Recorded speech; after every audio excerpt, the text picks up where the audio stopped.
You're listening to the X Zone Radio Show live and around the world on the Talkstar Radio Network and X Zone Broadcast Network. Visit our website at www.xzoneradiotv.com.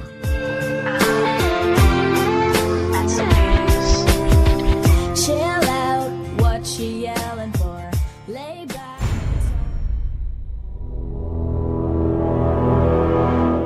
The X Zone radio and TV show is largely an opinion talk show. All opinions, comments, or statements of fact expressed by Rob McConnell's guests are strictly their own and are not to be construed as those of the X Zone radio and TV show or in any manner endorsed by Rob McConnell, Relmar McConnell Media Company, Talkstar Radio Network, its affiliated stations, or employees.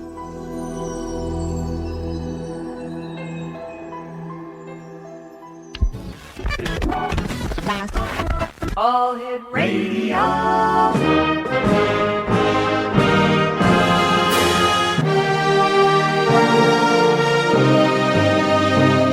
Welcome to the X Zone, a place where fact is fiction and fiction is reality. Now, here's your host, Rob McConnell.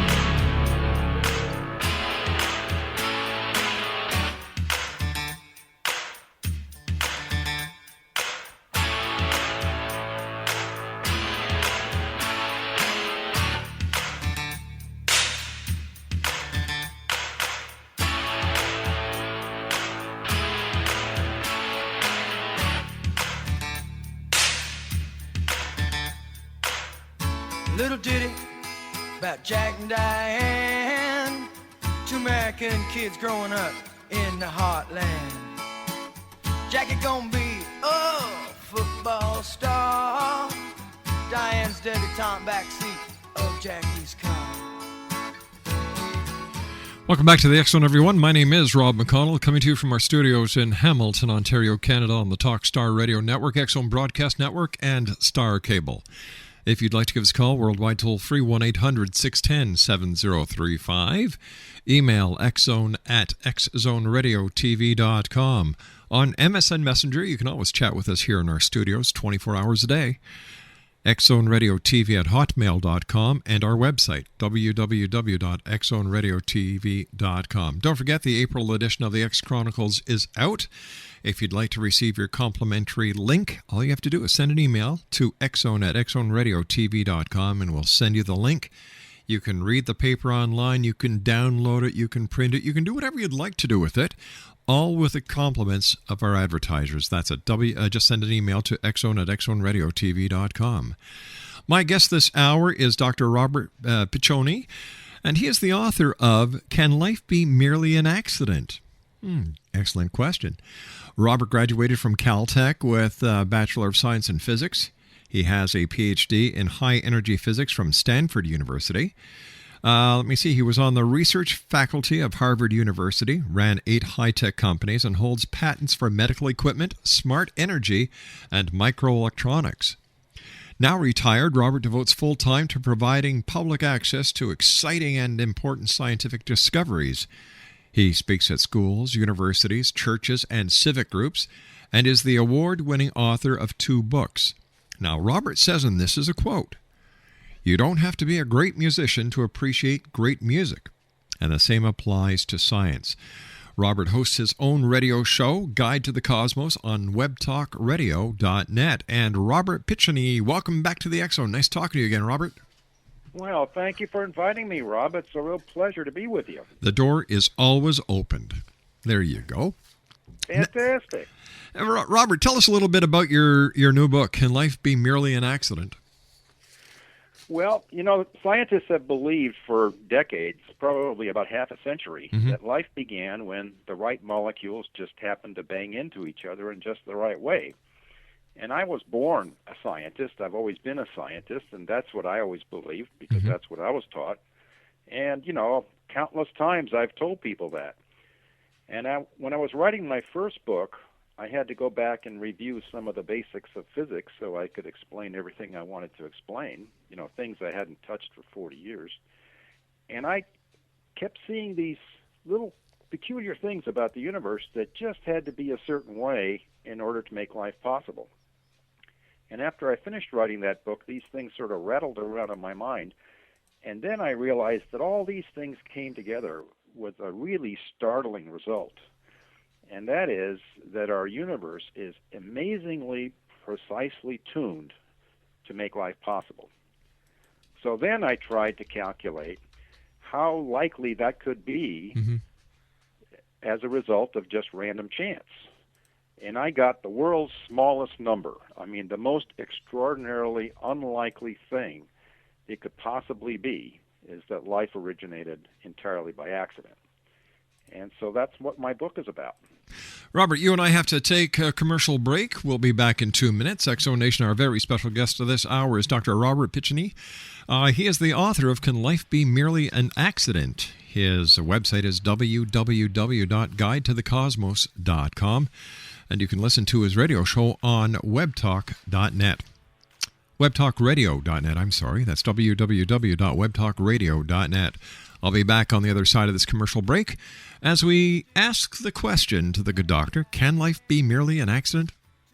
I'll be back. Don't go away. In the heartland, Jackie gonna be a football star. Diane's debutante backseat of Jackie's car.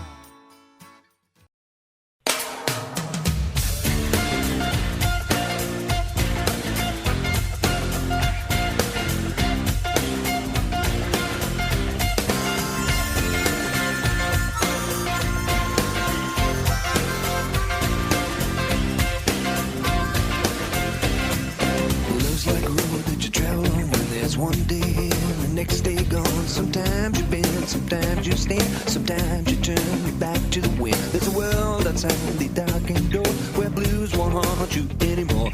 With a brave heart free and lover's soul, come ride with me to the distant shore. We won't hesitate, break down the garden gate. There's not much time left today.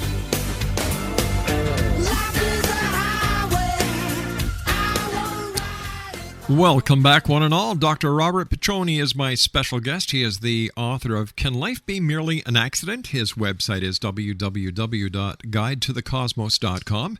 And you can also listen to Dr. Piccioni's webcast on webtalkradio.net as well. So there you go. Interesting guy, and you're going to see why he's got his own show and why we love him here on the X-Zone over the next hour. Now tell me, Robert, how did you come to be a physicist? Well, Rob, I was born a physicist. I really didn't have any choice in the matter. How is one born a physicist? Sorry? How is one born a physicist? Well, my father was a high-energy physicist, and all he ever talked about at home was physics. And all the friends that came over to the house were all physicists. In fact, a lot of them ended up winning the Nobel Prize, so he had some pretty good friends. And I thought everybody was a physicist until I went to the first grade and found out that other kids' parents were firefighters and lawyers and all sorts of strange things. And I was an expert on antimatter by then in the first grade, but the kids had to explain to me what a shortstop was because I had no idea. So I've always been a scientist, and I love it. You know, it's great. It's like being paid to have fun. I mean, science is really discovery and exploration, and never stop asking the question why. You know, so it's a lot of fun. Tell me, what is high-energy physics, and what does it have to do with life? Well, high-energy physics is the study of the smallest pieces of nature. And one of the things that we've discovered is that all of nature is really connected. The biggest things in the universe are connected to the very smallest things. And the high-energy physicists study these very smallest things and their interactions. And if you understand that, then you can start to understand how all the bigger things work together, including how the universe works. So is it safe to say that high-energy physics are actually the building blocks to everything that we see, hear, feel, our total existence? Yeah. Everything that we see around us is made of atoms, and the atoms are made of particles. And the job of a high-energy physicist is to figure out all the particles there are and what they do. And you need a lot of energy to do that because the smaller you look, I mean, the more powerful your microscope, the more energy you have to pump into it. Robert, why did you write Can Life Be Merely an Accident? Well, my overall mission is to provide public access to science. I think that there are a lot of exciting discoveries that are being made in science, and unfortunately, scientists don't do a good job typically of informing the public about these things. And all of us are bombarded every day with this ocean of information that's coming at us, from the news media, from politicians, from the newspapers. And a lot of the issues that we all face today, the economy, energy, the climate, the environment, our health, all of these things involve a certain amount of science. And I think that if people had a better understanding of science, and they don't have to go really deeply into it, and they don't have to learn a lot of math and jargon, but the basic ideas are really sort of simple. And if people had an appreciation for those ideas, I think they'd be more comfortable making the kind of decisions that we have to make in society, and I think they'd be happier with the results. So my life book is really an attempt to show that science doesn't have a clue how life began. Wow, that's a heavy statement coming from a physicist.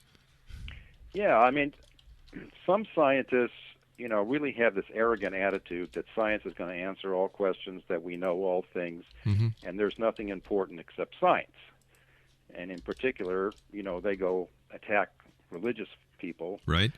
Yeah, in all sorts of inappropriate ways. And I think that that's really a bad thing for scientists to do, and it's totally inappropriate, and it's actually a very stupid thing to do. Science is great at answering a lot of questions, particularly those that have a number as the answer. But science is not the way that you can answer some of the most important questions in life. I mean, we can't measure or compute the purpose of human life, or why we're here, or what we're supposed to do, or how is a person supposed to live their life to be a good person. All of those are ethical decisions. And, attacking faith as an answer to those questions, I just think makes no sense at all. I agree with you there. Sorry? I said I agree with you there. Yeah. So when science takes the position that we understand how life was created, and in fact, Scientific American, in the last few months, the editors of Scientific American said in very bold letters that science has understood that. There's just a few details to be filled in, and life was a random event, and that's it. And really, that's a bunch of bunk. I mean, it is one of the greatest mysteries that's still to be addressed. And I think that, unless everyone understands that, no one's going to look to see what the answer to that mystery is. I don't know the answer to the mystery, but I know it's a mystery, and we ought to go after it. So is that why part of your title is Merely an Accident? Yeah. Sort of merely indicates that it's not as, it wasn't destined to be in some sense, right? It happened just randomly. And it can't have, what I show in my book is that the probability that life evolved anywhere in the universe, in the entire expanse of space, and in the entire expanse of the age of the universe at any point in time, the fact even the most modest little bacteria, the odds of that happening are less than drawing the ace of spades 1,000 times in a row. Even one bacteria anywhere in the entire universe is less likely than drawing the ace of spades 1,000 times in a row. So for science to claim that they have the answer, it just doesn't make any sense at all. So what is a plausible hypothesis on how we came to be? Yeah. Well, I think that's up to the people to figure for themselves. It's not that I want to tell people what to believe. I just want to show people what we know. I sort of think of it this way. I can show you how to get to the top of the mountain. I know this nice walking trail. When we get to the top of the mountain, you're going to look at a spectacular sight on the other side, and you don't need me or anyone else to tell you what you're looking at. All of us can figure out what we think about things. So some people will say, well, this is a clear indication that there's an existence of a God or some supernatural person that has created life. And other people can say, well, there's got to be some natural process. We haven't discovered it yet, and, one day we will. There were lots of things that science couldn't answer in the past, and as time evolved, we've been able to answer some of them. Some of them we still can't answer. So maybe there is a scientific explanation, but I guarantee you that no one on the face of the earth knows what it is today. Is it possible to have both science and religion in the same arena? Well, I think absolutely it is.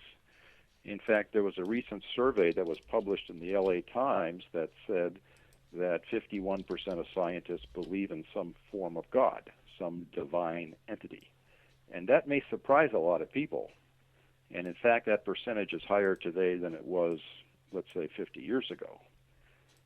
So I think, and the most famous physicists in existence, Newton and Einstein, both were very strong in their belief in God. They didn't necessarily belong to a specific religion, but their faith in God was absolute. The man who invented the theory we call the Big Bang, he was a Roman Catholic monk. So all of these people felt that science and religion were compatible. And in fact, they really felt that the Word of God was written in the stars, it was written in the galaxies, it was written in the atoms, it was written in the trees and the grass, that God had created all of that, and if you understood the universe, that would bring you closer to God. And that's really what was driving these people. So I don't think there's any question that God and that science and religion can be compatible. Looking at the possibilities, which are endless, do you think that with the introduction of quantum physics, quantum mechanics, and string theory, that more of the answers to the questions that we've been seeking throughout time will be forthcoming? Well, I think we'll continue to learn more and more, but quantum mechanics in particular has made some of those answers probably more difficult. Quantum mechanics has declared that there are things that we really will never know, which was a big blow to science. Newton thought that given the laws of physics, which he wrote down, if you knew where everything was right now and where it was going, you'd be able to predict the future of everything in the universe for all time in the future. And Einstein believed that too. And quantum mechanics says that that's completely false, that there is an intrinsic uncertainty in nature, and even if you knew everything, which you certainly can't, you'd still not be able to predict the future, that the future is fundamentally uncertain. So there will be questions that we will probably never be able to answer, and there will be other questions that we will be able to answer. Stand by, Robert. You and I have to take a commercial break with the news. Dr. Robert Piccioni is my special guest. He's the author of Can Life Be Merely an Accident? Good question. His website is www.guidetothecosmos.com. That's www.guidetothecosmos.com. And you can also listen to Robert's radio show, Guide to the Cosmos, on webtalkradio.net. We'll be back on the other side of this break. Don't go away. Break down the garden gate. There's not much time left today. Life is a highway. I wanna ride it all night long. If you're going my way, I wanna drive it all night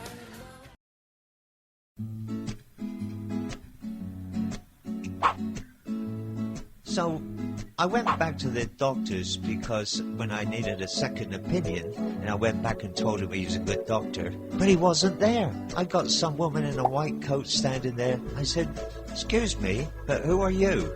She said, "I'm a nurse practitioner." I said, "You mean you're practicing being a nurse?" She said, no, not quite like that. No, I am a qualified nurse. I said, oh, then why do they call you a practitioner? Because you're practicing on me. I'm not sure I want that. She said, no. Nurse practitioners allowed to give you prescriptions, help you with minor surgeries, and all that kind of thing. And I take care of you when the doc's not around. She said, we're going to become really popular. I said, well, blimey, somebody like you is going to be really popular. Let me tell you. Oh, she said she got offended with that. So I said, sorry, I didn't mean to offend you. But now I know what a nurse practitioner is, don't I? Remember that, nurse practitioner, they're the future. Find a good one. For more information on Alfie and Jeff Knott, visit www.navigatingthehealthcaremaze.com. That's www.navigatingthehealthcaremaze.com.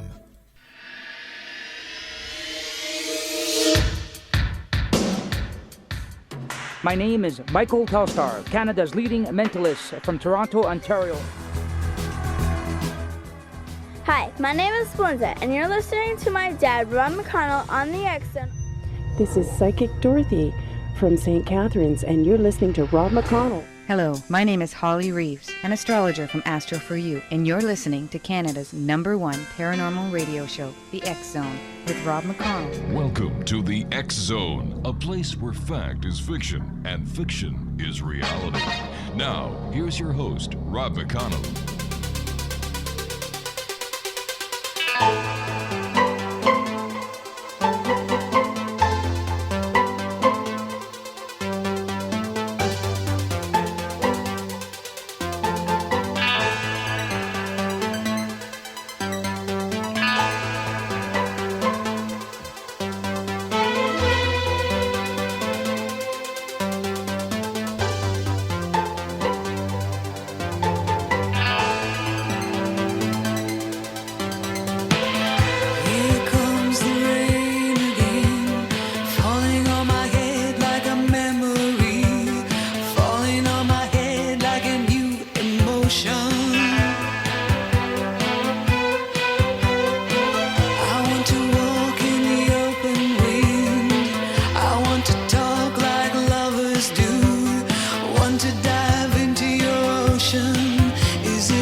And welcome back to the X-Zone, everyone. My name is Rob McConnell, coming to you from our studios in Hamilton, Ontario, Canada, on the Talkstar Radio Network and the X-Zone Broadcast Network and Star Cable. If you'd like to give us a call toll-free worldwide, 1-800-610-7035. Email xzone@xzoneradiotv.com. On MSN Messenger, xzoneradiotv@hotmail.com. And our website, www.xzoneradiotv.com. To get your complimentary copy of the X Chronicles newspaper, simply send me an email, xzone@xzoneradiotv.com. Say, hey, Rob, can I get a link to the paper? It's that simple. We'll send it to you with the compliments of all our advertisers. My guest this hour is Dr. Robert Piccioni. And he's the author of Can Life Be Merely an Accident? His website, www.guidetothecosmos.com. And Robert, what are some of the requirements for the existence of life? Well, I grouped them into 4 categories in my book. One is that we have to have a viable universe that produces stars, which are the basis of life, and also the universe has to have the right geometry. The next set of requirements have to do with atoms. Life depends on atoms, and it requires, in fact, atoms that are rather rare and have taken billions and billions of years to be produced. Then the third set of requirements has to do with the local habitat, and, it has to be a viable habitat, perhaps something like our own planet Earth, which is, in fact, remarkably special. And then the last requirement is really the most stringent of all, and that is that you need some sort of a genetic code that defines what this life is going to be and how it's going to be built. Because, we all started from one cell, and we are a self-assembling mechanism, right? I mean, we built ourselves up from just one cell into the huge structures that we are. So our DNA is, in fact, the most complex and sophisticated structure that anyone has ever observed in the entire universe. There is nothing in nature that is anywhere close to being as intricate as DNA. And it's truly a remarkable thing. Do we take ourselves for granted? Well, I think in a sense we do, Rob, because, for instance, if you look at DNA, Mm-hmm. each of us has a complete set of our own DNA in every cell in our body. And each one of those sets has 100 billion atoms in it. So that's as many atoms as there are stars in the galaxy. So each one of your cells has this structure that's as complicated as a galaxy. But it's actually much more sophisticated than a galaxy. Because if we were to take, let's say, 10% of the stars on the left side of the Milky Way and switch them with 10% of the stars on the right side of the Milky Way, it would probably make no difference at all. The galaxy would just continue rotating. But if you start mucking around with the atoms inside DNA, pretty soon you'd be dead. Excuse me. So all of those 100 billion atoms more or less have to be in the right place. I mean, your DNA is different than mine, and everybody else is a little different. But all humans have DNA that is 99.9% the same. And the requirement of all of those atoms lining up in just the right way to make you is just an astonishingly complex design. What is special about the atoms we're made of? Well, when the universe was created, there were only two kinds of atoms, hydrogen and helium, and they're both gases. Mm-hmm. Helium doesn't react with anything at all, so you can't make anything out of helium. And hydrogen, it's just you can have one hydrogen atom or you can have two, and that's it. So there's no chance of making anything interesting out of hydrogen and helium. Now, all the other atoms that exist, there's 100 atom types on the periodic table, 100 elements. Every one of those other atoms was created by a star. So every carbon atom in the entire universe was made in the center of a star. And every oxygen atom, every iron atom, all these atoms that are essential for the existence of any form of life were produced in the center of a star. And it took billions of years. And it had to be stars that were much more massive than the sun to produce these heaviest elements.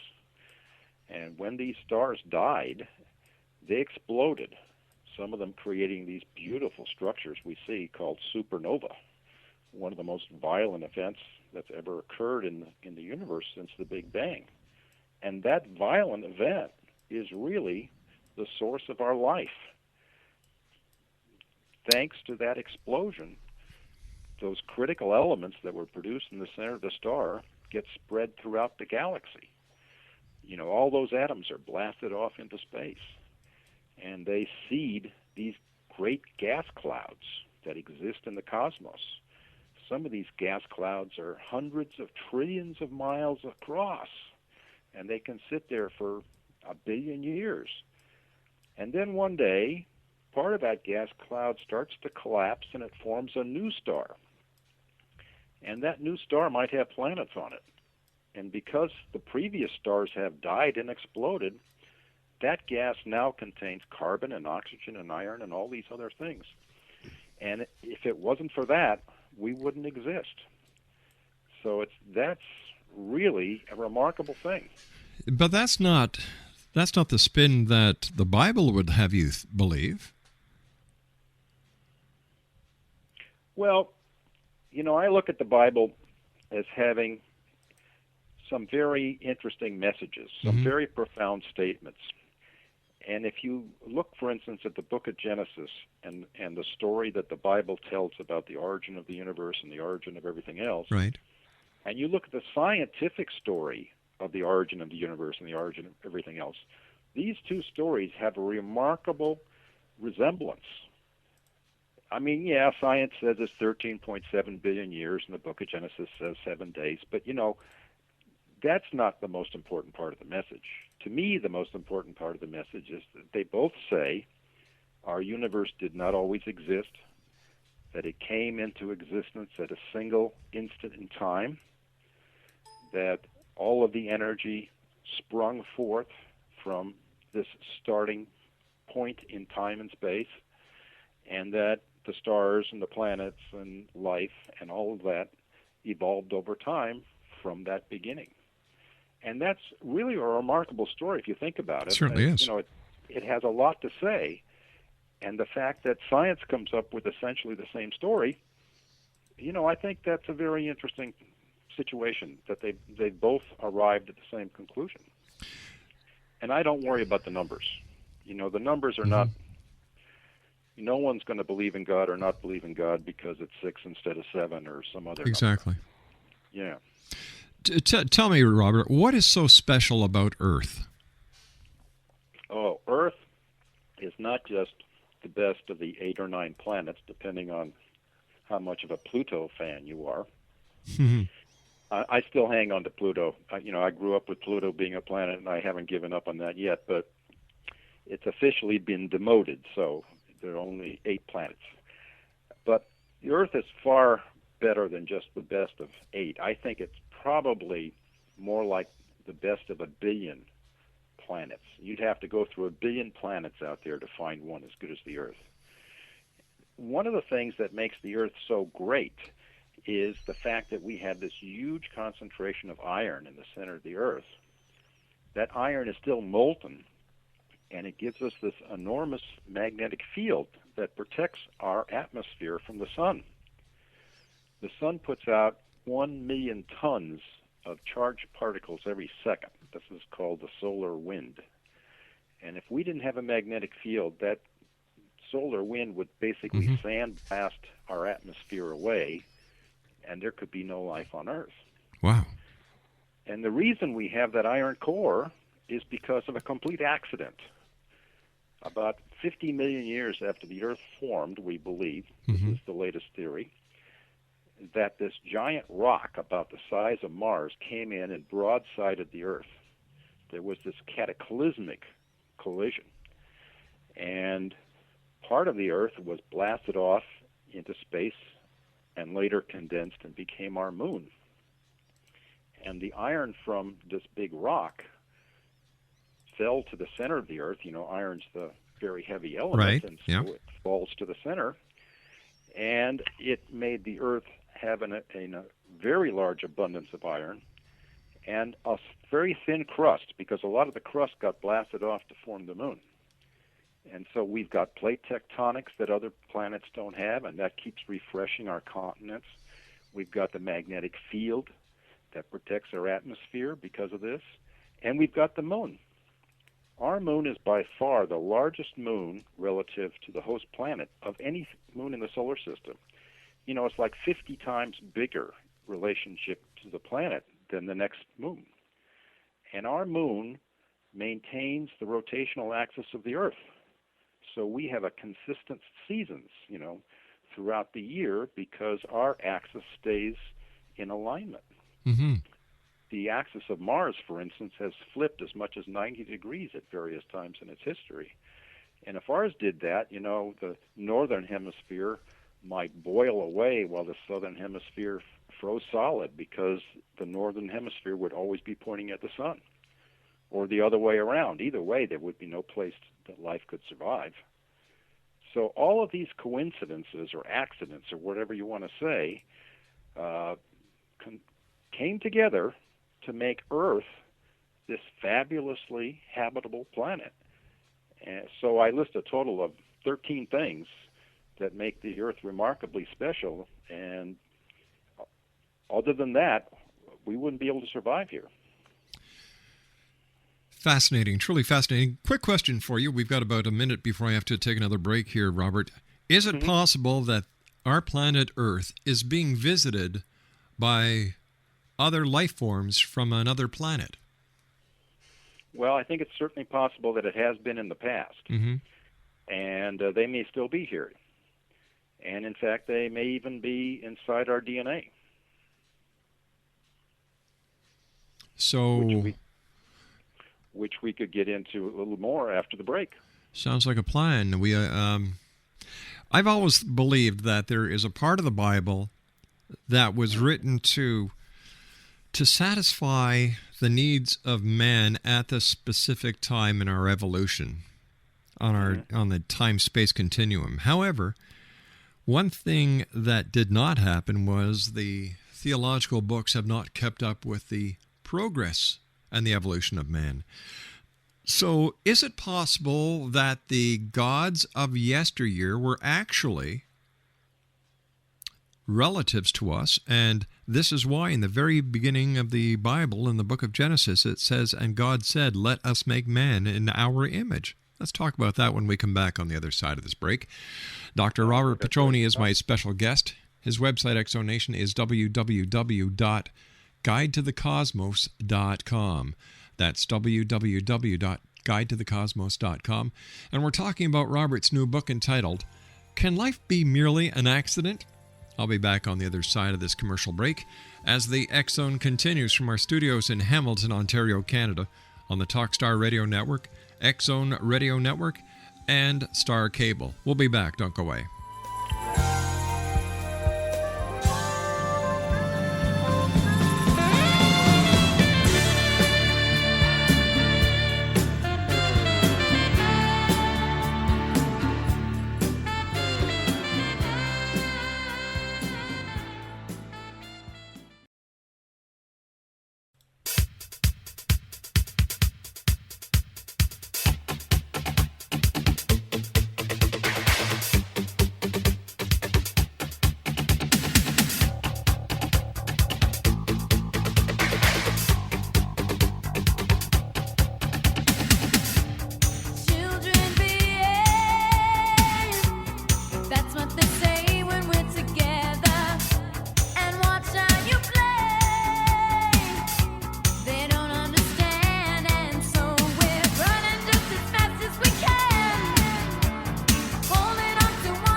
Well, are we alone? That was my question to Robert Piccioni before we went to the commercial break. He's the author of Can Life Be Merely an Accident? His website is www.guidetothecosmos.com. And he also has his own radio show on webtalkradio.net entitled Guide to the Cosmos. Once again, his website is www.guidetothecosmos.com. And Robert, before we went to the commercial break, I kind of stirred the pot a little bit by talking about the possibility of alien intervention in or alien creation of life on this planet or genetic engineering, however you want to look at it. What do you think is possible? Well, if there are other life forms in the galaxy, then they're probably very far away because the galaxy is a very big place. Mm-hmm. And my estimate is that there would only be several hundred planets as good as Earth in our Milky Way galaxy. So in talking to other scientists who are interested in this thing, I had a talk with a guy named Professor Paul Davies, who's a Brit that's relocated to the University of Arizona. And he has a very interesting idea, and that is that these other intelligent life forms that maybe have been around for billions of years longer than us sent out probes. And these probes could have been microorganisms in rockets, or they could have been robotic systems. And these probes went out and sort of are searching the galaxy to see what's out there. Maybe they'll find us as an interesting discovery. And that these probes may have left traces on Earth that we could discover. So while the SETI program, the Search for Extraterrestrial Intelligence, has been going on for 50 years listening to radio waves, right, he's suggesting that maybe we ought to be searching the Earth for traces of aliens that have been here already. And one of the remarkable places that he suggests that we search for Earth is in the DNA of living creatures on Earth, that they may have in a sense, left a message in a bottle by programming a little snippet of DNA and inserting it into, various life forms here. And if they put it in the right place, it wouldn't be harmful, and it would continue to be replicated in the usual way by these organisms. And maybe we would be able to decipher a code of DNA that, seem to be have an artificial intelligence to it. I mean, maybe it would be a string of prime numbers or something else that, wouldn't make any sense by any natural mechanism, but, would have a mathematical pattern that would indicate intelligence.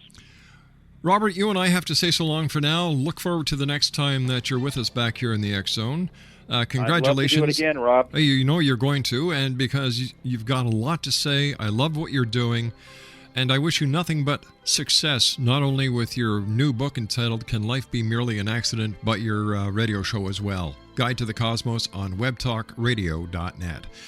I'll be back on the other side of this commercial break as the X Zone continues from our studios in Hamilton, Ontario, Canada.